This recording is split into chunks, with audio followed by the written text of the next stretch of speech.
Hey everyone, so good to see you. So the Game Awards happened the other night. 3.5 hours celebrating the past year of accomplishments, achievements, and artistry in video games. Except, not really? So what the Game Awards have slowly evolved into over the years is a platform to announce future titles and games, some which arguably don't really have a shape yet. When it existed, it became the midway point for E3, satiating people's desires to know what we could be looking forward to in the coming year and beyond. But this isn't E3 or a show specifically dedicated to revealing video games. Or is it? Last I checked, this was titled The Game Awards, but it seems like this is much more focused on what's coming in the future, as opposed to everything that happened in the past year. And yes, this will be more about the nature of winning the awards themselves and not who got snubbed. That's for another day.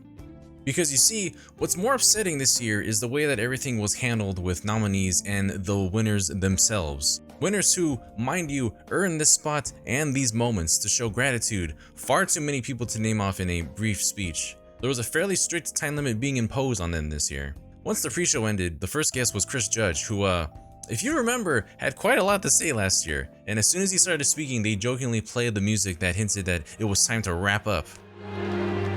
Mother... That was actually pretty funny, and he took it in stride. But I realized that time limits don't really apply to the people presenting the awards themselves. Throughout the night, we saw guests and celebrities, some who were potentially inebriated and having a good old time. Some showboating and really soaking it in before presenting the nominees themselves. Herein lies the main problem of what we've seen this year, and that is people getting shooed off the stage after just 30 seconds of speaking. Half a minute before being told, hey, please, wrap it up. 31 awards at this show. Some that are definitely less intriguing than others. I'm sorry if you care about esports, but a lot of us just don't. But of these categories, only 13 of them actually got to speak on behalf of their team upon accepting their awards.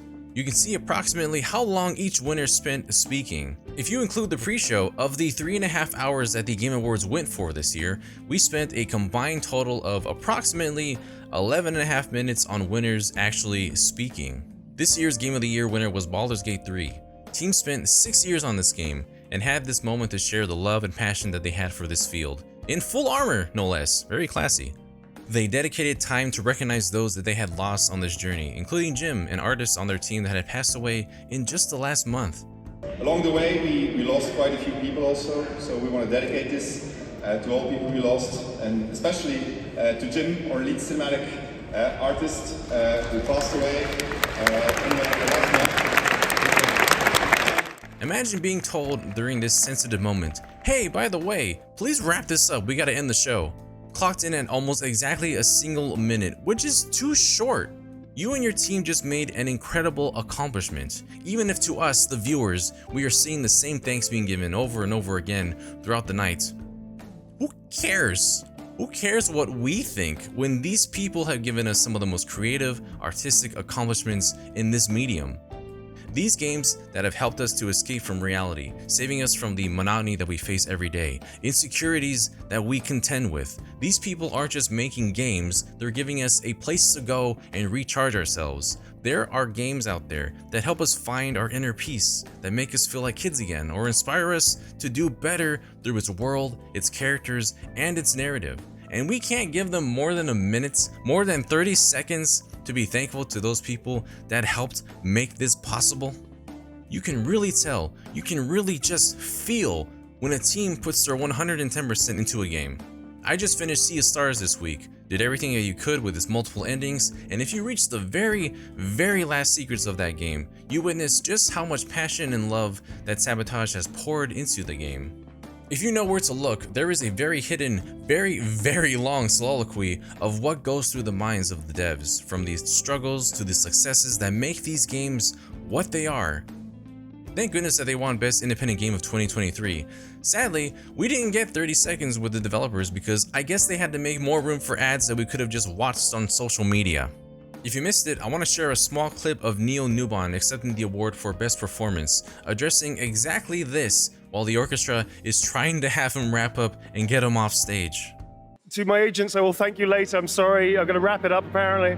One thing I will say, please, if that's okay, the community has reached out to so many of us at Larian and said they were seen and they were represented by this game when they lost hope, they felt isolated, they felt alone, and this game brought them together and gave them something to push through to help them all. And to you, I want to say thank you so much for seeing us. Appreciate it. You're not alone in this. None of us are. Thank you. That's what it's all about, man. That sense of community, not just as the team, but the players who were brought together by games like Baldur's Gate 3. It means a lot more to those people that the game spoke to in that moment than it did to some of us. Why should it be rushed? I mean, I get it, this is a professional production and it wrapped up very timely compared to other Game Awards, but these are the people that the night is about and dedicated to. I don't want them to feel so rushed. Let them speak. One of the worst cases was during the acceptance of Best Debut Indie Cocoon. Evan specifically kept his speech to about half of their allotted time. And before even letting Lisa Aquilino speak, they started blasting the music to get to the next section. Good on him for staying on stage and letting her speak, but man, that was awkward. Did they just assume she wasn't going to speak? They weren't even near the Game Awards' pathetically short time limit to let people give their thanks. It's just so disrespectful.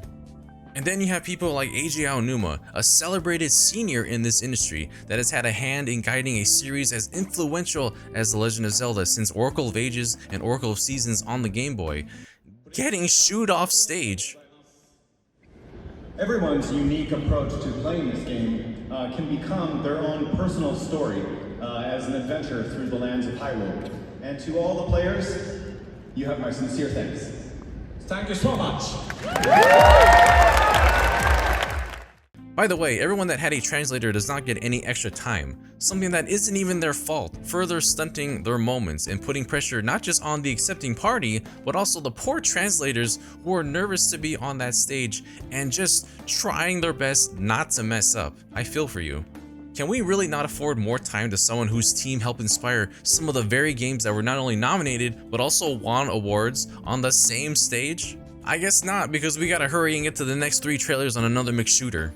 This is the same stage, by the way, that spent 6 minutes and 15 seconds talking to Hideo Kojima's OD, a game/movie that arguably wasn't even shown and is more of a concept right now. Very cool to see Jordan Peele and Kojima collaborating, don't get me wrong, but really, the only reason they talked about it for that long is being all buddy-buddy with Jeff. At the end of the day, it's who has connections and who has money, and if you have neither, you're probably never gonna get any time on this stage. And that just leaves a bad look on your production, especially during a year where layoffs across the field were more rampant than ever, something which also, unfortunately, went unaddressed for the duration of the night. It's a real shame because it feels like we were gradually getting to have more variety in audiences being represented at the Game Awards. Hoyoverse had 3 different titles on display, whether it was nominations, winning Best Mobile Game, or presenting another trailer for their next game. There was also a lot more seen from Japanese developers than I feel like we've seen in the past. Atlus had new trailers for Persona 3 Reload and Metaphor, while Square Enix were going wild with multiple Final Fantasy titles. One of the most impactful moments was from Abubakar Salim's intro to his game Tales of Kenzera. He spoke of his dad who had passed away but got him into games, name-dropping amazing titles that inspired him like Kingdom Hearts and Golden Sun. His dad understood that games are arts, and in his honor and to those who have also been lost, he is developing this game as a way to get through that grief. A game which looks awesome, mind you. Everyone has a story behind their games, and often that reflects on their final projects. It was one of the most moving moments of the night, and we wouldn't have gotten that impact had he been interrupted or rushed off stage. It's people like them who deserve to speak their mind for as long as they want. Within reason, of course, definitely, but more than 30 seconds, you know? Unfortunately, pacing is one of the biggest problems every year with shows like this. You get some incredible moments like Sega coming out swinging with over 5 titles coming back, followed by the new Visions of Mana. Then you get some extreme lulls in some trailers that are just overstimulation of the senses. And that's just natural. All of these are edited and put together by different editors. We can't expect every single one to have the same format for the sake of consistency. It's just not realistic. Would be nice, but that's not the case.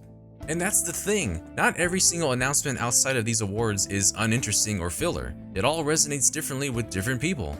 The live performances were actually really good all around. Revealing a new trailer for Final Fantasy VII Rebirth by debuting the main theme live was super interesting and creative.